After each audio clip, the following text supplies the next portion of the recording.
इससे क्या फायदा? आज ले उनकी पनाह, आज मदद मांग उनसे। मेरे दोस्त, इम्तिहान का मतलब क्या है? तू सुबह फजर का वक्त है, तू सो रहा है नौजवान, नींद ने बड़े अच्छे से अपने तेरे पर कब्जा जमाया हुए है और बिल्कुल सर्दी भी बड़ी सख्त है, तू लिहाफ के अंदर से अपना एक हिस्सा भी निकालना नहीं चाहता, बल्कि तू दबा रहा है। किधर से हवा आती है उधर से भी अपना कपड़ा दबा रहा है। मगर अचानक अजान की आवाज हुई। क्या आवाज आई? अजान की आवाज। अब सुन लो नौजवान, सुनो मेरे दोस्त, अजान की आवाज आई, लिहाफ में गरमाई है, तू उठा, नमाज पढ़ने जा रहा हूं। नफ्स ने कहा आराम कर, सो जा, सर्दी बड़ी है, पढ़ लेना। ईमान ने कहा नहीं, नमाज अगर एक बार कजा हो गई तो कितनी बार उसकी कजा पढ़ लो मगर अदा नहीं हो सकती। आए है, मैं आपको बताऊं, मैं अपनी बात कर रहा हूं, मुझे दुनिया में सबसे बेहतरीन काम यही लगता है कि नमाज को उसके वक्त में पढ़ लिया जाए। और मैंने नमाज की जितनी बरकतें देखी, अभी देखो चल रहा है ना, कितना चला ये वो दुनिया भर की चीजें, फला पकड़ लेंगे, नमाज नहीं पढ़ने देंगे। इस हाल में भी अल्लाह गवाह है कि मैंने हर जगह नमाज पढ़ी, एयरपोर्ट से लेके मुझे आज तक किसी ने टच तक नहीं किया। चूंकि मैं ये जानता हूं, मैं जिसके सामने झुक रहा हूं ना, वो दिलों का भी मालिक है, इंसानों का भी मालिक है। आपने कभी सोचा ही नहीं ऐसा, हम तो दुनियादार बने रहे। फजर का वक्त है, अल्लाह फरमाता है हदीस कुदसी है, मैंने इंसान को पैदा किया तो उसके साथ अपने दुश्मन नफ्स को भी पैदा किया। यानी मेरा नफ्स मेरा भी दुश्मन, अल्लाह का भी दुश्मन। नफ्स अल्लाह का दुश्मन। नफ्स कह रहा है आराम कर ले, ईमान कह रहा है उठ जा, नफ्स कह रहा है सो जा, सर्दी बड़ी है। ईमान ने लिहाफ फेंक दिया और फेंकने के बाद, ईमान ने लिहाफ फेंकने के बाद ईमान आगे बढ़ा। उसने फिर ईमान ने ठंडे पानी में अपने हाथ डाल दिए और ठिठरते हुए वुजू करके मस्जिद में गया, कांपता हुआ, और अपनी नाक लगड़ दी। जैसे ही नाक सजदे में लगी है, फरिश्तों ने आवाज दे दी, आज ये बंदा अपने नफ्स पर कामयाब हो गया, इसने अपनी जिंदगी का ये वक्त कामयाब किया। जिंदाबाद। जवाब नहीं बहुत। अब उसके बाद आया, तवज्जो करो, उसके बाद वो निकला, तवज्जो करो, और उसके बाद नाश्ता करके निकल रहा था, एक लड़की निकल के जा रही थी, बड़ी खूबसूरत, बड़ी हसीन। एक नजर पड़ी, एक नजर माफ है, मगर वो लड़की बाहियात थी, बेहुदा थी, बेगैरत थी, बेशरम थी, बहुत ज्यादा शैतान की एजेंट थी। उसका जिस्म, अब वो कह रहा है इसका नफ्स देख ले, लड़की हसीन है, कपड़े बड़े खराब पहन रही है, देख ले। इसने ईमान ने कहा नहीं देखूंगा। नफ्स कह रहा है, नफ्स कुत्ता है ना, भौंक रहा है, देख ले देख ले। ईमान कह रहा है नहीं देखूंगा। मेरे नबी ने फरमाया आंखों का भी जिना होता है, सिर्फ आंखों का भी जिना होता है। नबी फरमाते हैं आंखों का जिना ये है, आंखों से देखा जाए, यानी आंखें ये मेरी हैं। नहीं नहीं मेरे दोस्त, ये मेरा धोखा है, ये आंखें मेरे रब की हैं।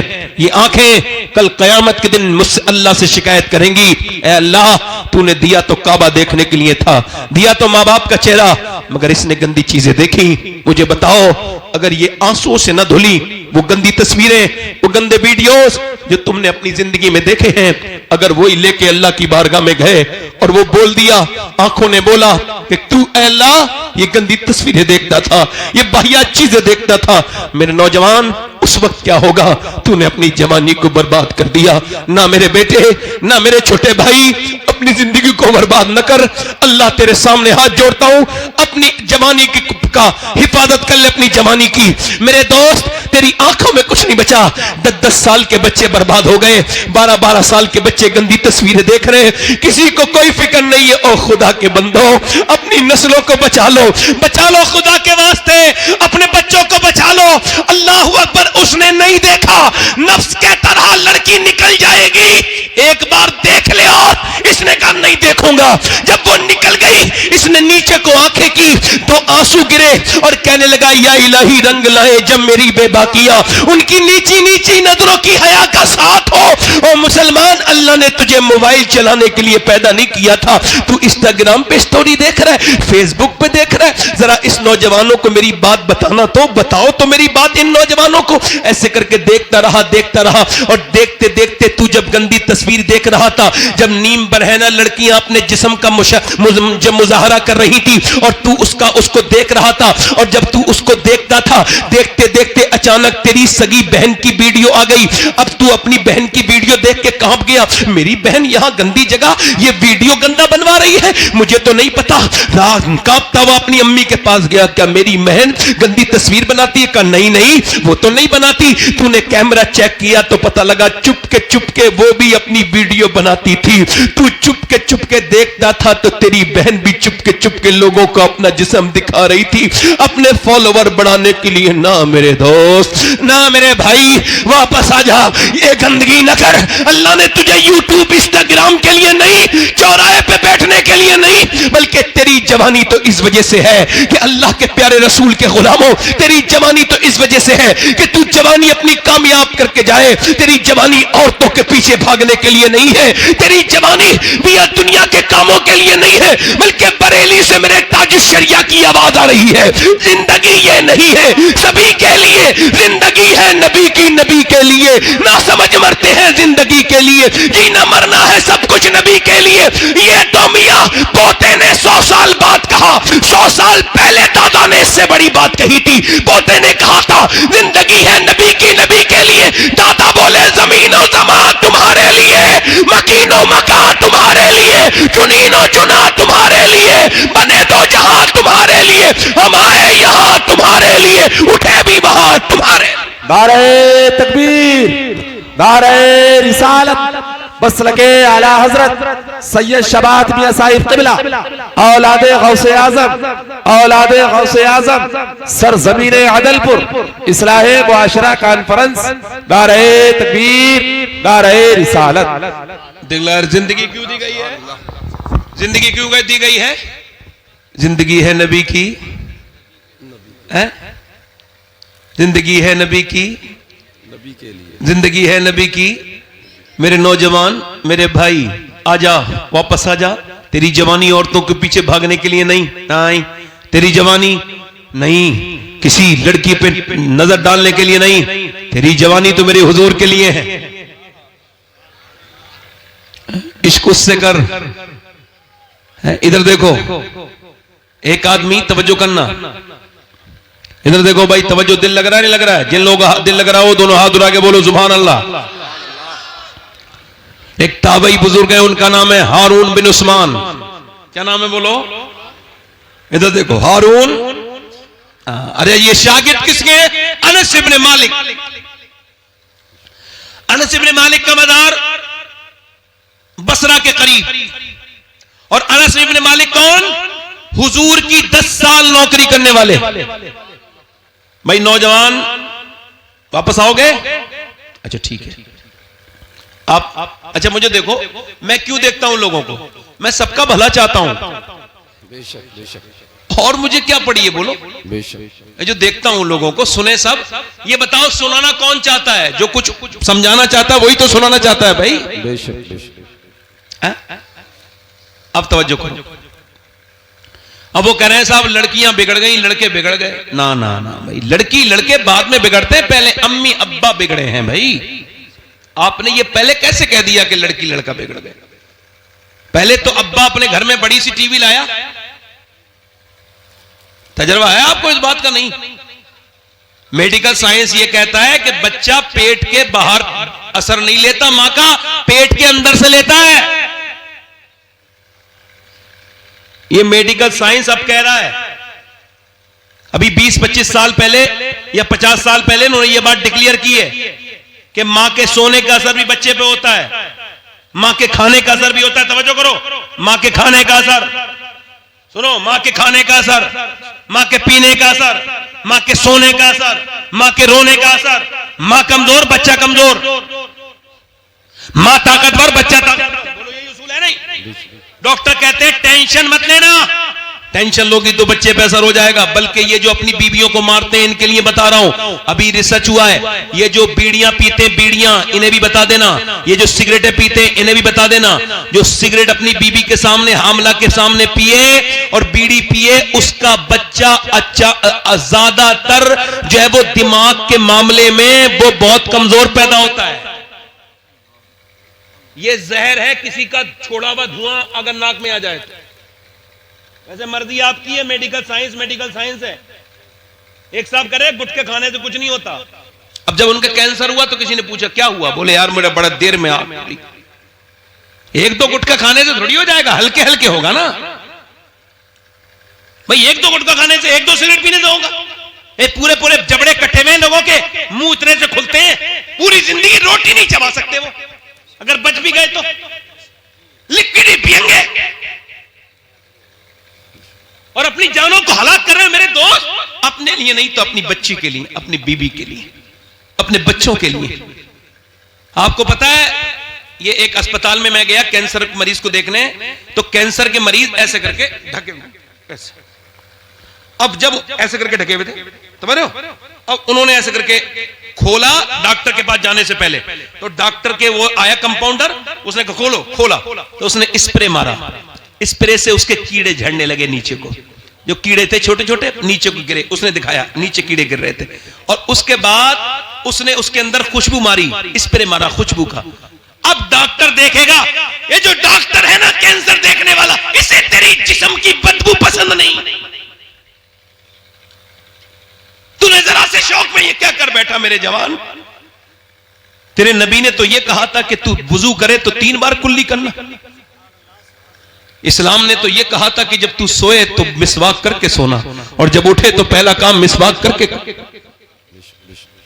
और तूने अपने मुंह में ये गंदी चीजें रख ली, तू गुटखे खा के सो गया। ओ मेरे दोस्त, नहीं मेरे भाई, नहीं। मैं क्या कह रहा था, मां बाप का असर पैदा होने के बाद नहीं।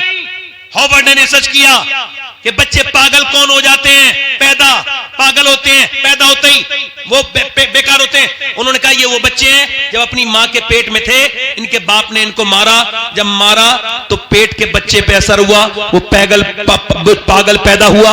इसका मतलब ये है कि जब और डॉक्टर के पास जाती औरत और डॉक्टर कहता है तुम अगर चाहती हो बच्चा ताकतवर पैदा हो तो ऐसा करना कि तुम ऐसा करना, ज्यादा आयरन की चीजें खाना, जैसे बादाम खाओगी आयरन है, जैसे आप खाओगी सेब खाओगी आयरन है उसके अंदर। अगर आप ये चाहती हो कि आपका बच्चा ज्यादा विटामिन सी लेके पैदा हो तो उसके लिए आप लीमू को चूसना, लीमू पीना और संतरा खाना।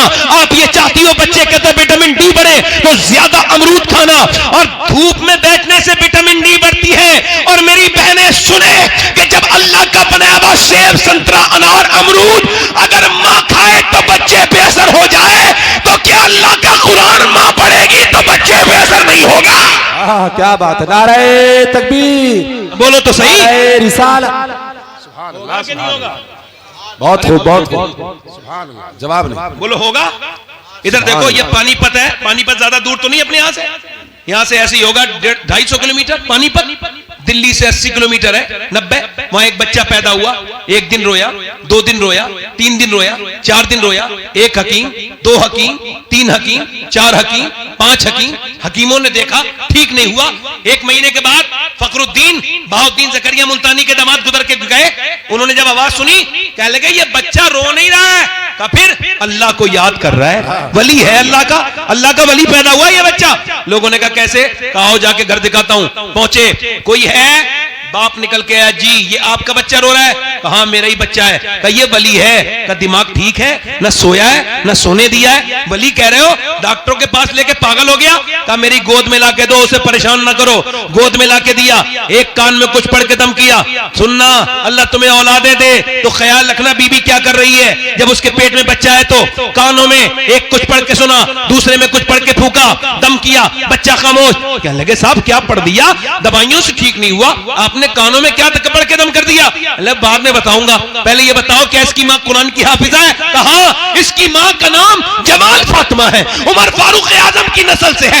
वो 24 घंटे में एक कुरान खत्म कर देती है, यानी 24 घंटा पूरा नहीं होता, इसकी मां का कुरान पूरा हो जाता है। वो बुजुर्ग बोले तो सुनो, जब ये अपनी मां के पेट में था ना तो उसने उठते बैठते चलते फिरते रोटी बना के ऐसा कुरान पढ़ा कि पेट के अंदर बच्चे की कुरान सुनने की आदत हो गई। जब बच्चा पैदा हुआ मां जचगी में गंदगी में चली गई, कुरान उसने पढ़ा नहीं। बच्चे को कुरान की भूख लग रही थी, तुम 1 महीने से दवाइयां खिला रहे थे, मैंने एक कान में एक आयत पढ़ी, दूसरे में दूसरी पढ़ी, बच्चा खामोश बेहोश हो गया। उसी बच्चे का नाम शरफुद्दीन बू अली शाह कलंदर पानीपती है। सुनो, जब माँ पानीपत में कुरान सुनाए तो बच्चा पानीपत में बू अली शाह कलंदर बनता है, और जब माँ मदीने में कुरान सुनाए तो बेटा करबला की जमीन पर सर कटने के बाद नेज़े पे चढ़ के कुरान सुनाता है और कहता है माँ अगर फातिमा होती है तो बेटा हुसैन।